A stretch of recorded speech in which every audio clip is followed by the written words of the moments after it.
ante el Cristo Redentor. Se arrodillaba un arriero y rogaba por las almas de los bravos granaderos. José Francisco de San Martín fue hijo del capitán don Juan de San Martín, nacido en Cervatos de la Cuesa el 3 de febrero de 1728, y de doña Gregoria Matorras del Ser, que vio la luz en Paredes de Nava el 12 de marzo de 1738. Las dos poblaciones pertenecían al Reino de España y estaban en jurisdicción de Palencia, una de las provincias de Castilla la Vieja.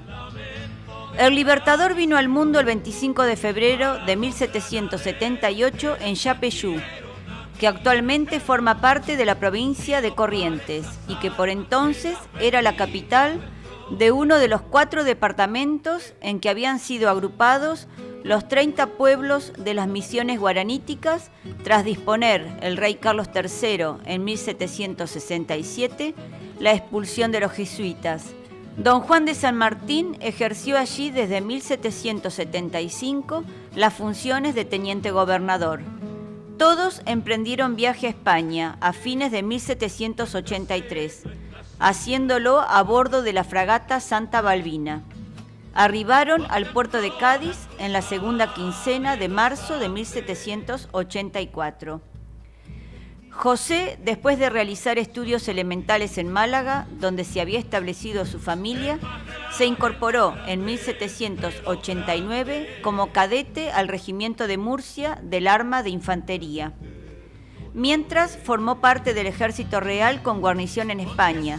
Combatió inicialmente en África contra los moros y después lo hizo en Europa o en los mares vecinos en guerras sostenidas con Francia, Inglaterra y Portugal. Por su actuación en la famosa batalla de Bailén, fue ascendido al grado de teniente coronel y condecorado con medalla de oro, alto timbre de honor del ya por entonces destacado militar rioplatense.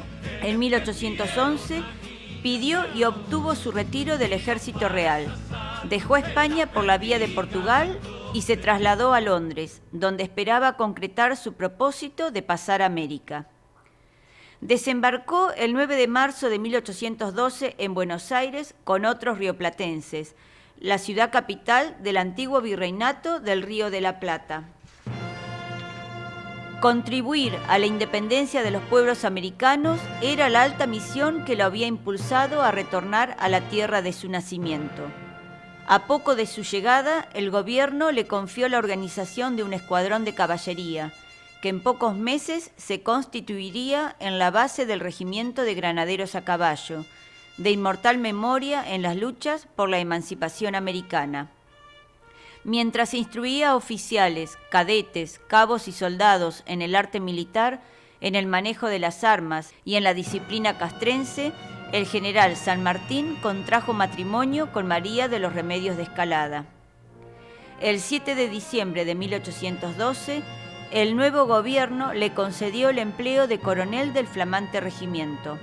El 3 de febrero de 1813, al frente de 120 granaderos, obtuvo su primera victoria en tierra americana al derrotar en San Lorenzo, cerca de la ciudad santafesina de Rosario, a 250 infantes desembarcados de una expedición fluvial corsaria promovida por el gobierno de Montevideo, ciudad aún dominada por partidarios del rey Borbón. El combate duró 15 minutos y en su transcurso el jefe estuvo a punto de perder la vida al quedar aprisionado por su caballo herido. El gobierno de Buenos Aires decidió socorrer al Ejército del Norte, con el envío de refuerzos al mando del coronel San Martín, quien asumió el mando el 29 de enero de 1814 tras disponerse el relevo del general Belgrano. El nuevo jefe, que estableció sus cuarteles en Tucumán, se dedicó a reorganizar y disciplinar el ejército que se le había confiado, para lo que se valió de sus amplios conocimientos militares. Mientras se hallaba en el norte, San Martín llegó al convencimiento de que por ese solo camino no se lograría derrotar a las fuerzas del virrey del Perú, que ocupaban el Alto Perú. El 10 de agosto de 1814, el director supremo, Gervasio Antonio de Posadas, designó a San Martín gobernador de Cuyo. Llevaba San Martín 2 meses en el gobierno cuando se decidió por una acción militar destinada a asegurar a los pueblos hispanoamericanos su segregación de la monarquía borbónica y su condición de estados soberanos.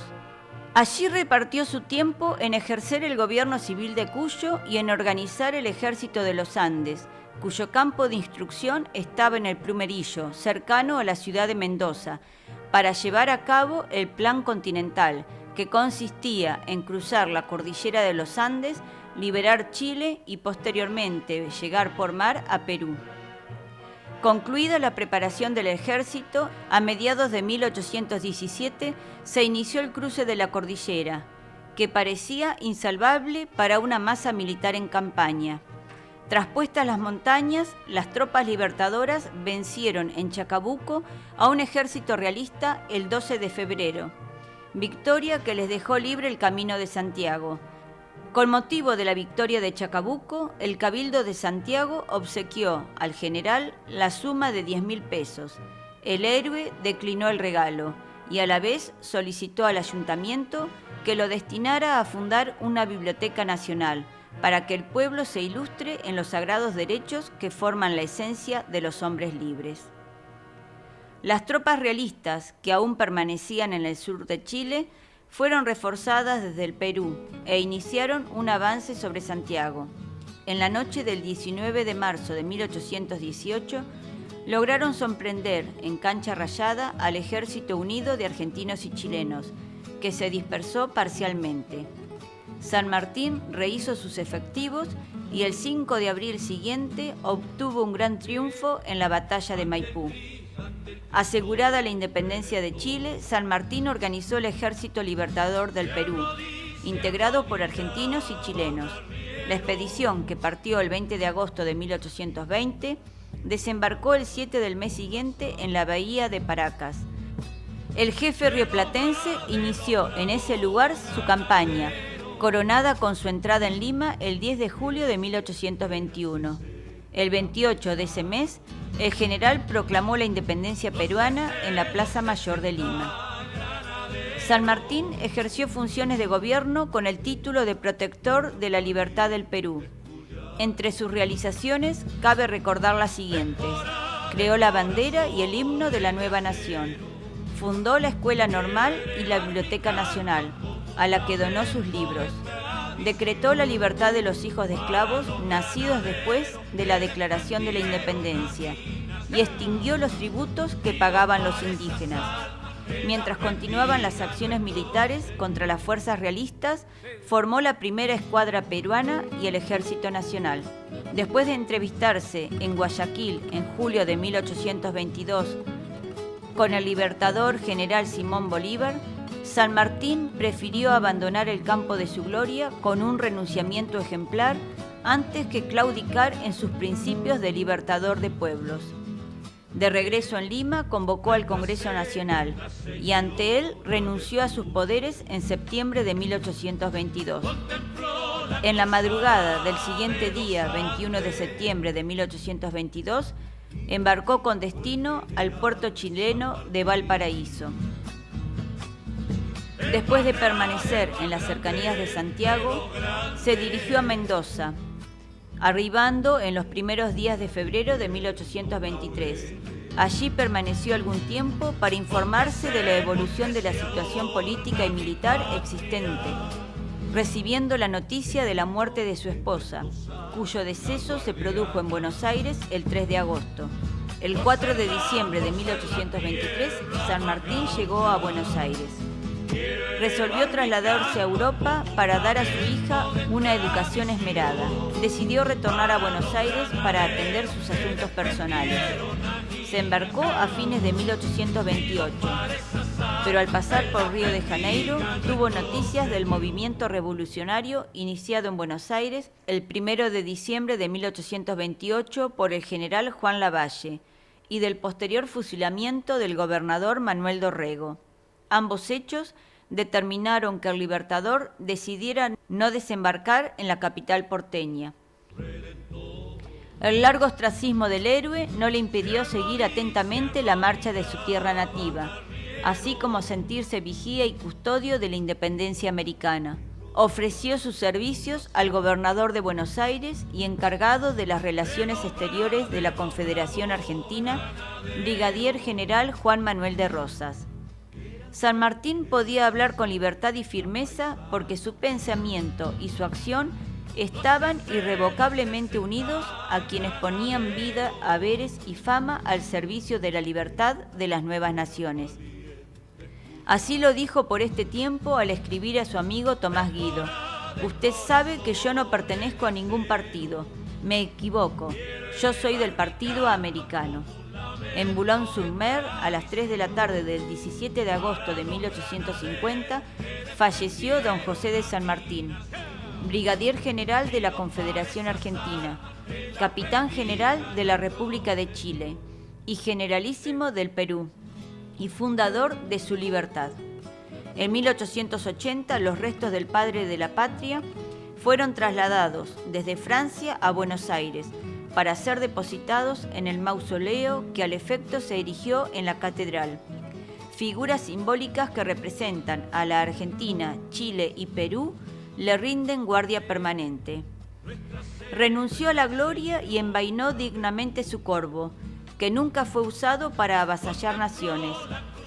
La posteridad, a quien San Martín confiaba el juicio de su vida y de sus acciones, lo proclama como ha expresado el autor peruano Mariano Felipe Paz Soldán: el más grande de los héroes, el más virtuoso de los hombres públicos, el más desinteresado patriota, el más humilde en su grandeza, y a quien el Perú, Chile y las provincias argentinas le deben su vida y su ser político.